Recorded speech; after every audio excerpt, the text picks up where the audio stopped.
കേന്ദ്ര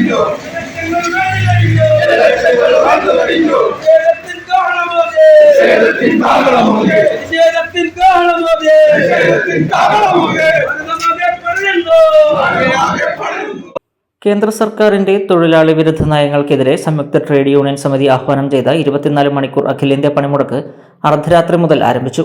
പുതിയ ലേബർ കോഡുകൾ പിൻവലിക്കുക, തൊഴിലുറപ്പ് പദ്ധതി പുനഃസ്ഥാപിക്കുക, സ്വകാര്യവൽക്കരണം നിർത്തലാക്കുക തുടങ്ങിയ ആവശ്യങ്ങൾ ഉന്നയിച്ചാണ് പണിമുടക്ക്.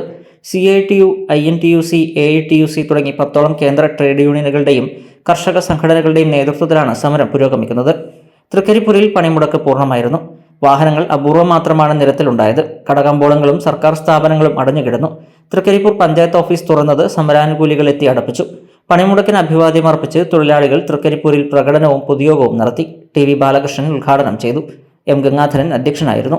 VPP Mustafa, VV Vijayan, KV Janardhanan, P Rahman, C Balakrishnan, K Kanesh എന്നിവർ സംസാരിച്ചു. പ്രകടനത്തിന് KV Sasi, M Ramachandran, TP Usha, TV Kunhikrishnan എന്നിവർ നേതൃത്വം നൽകി.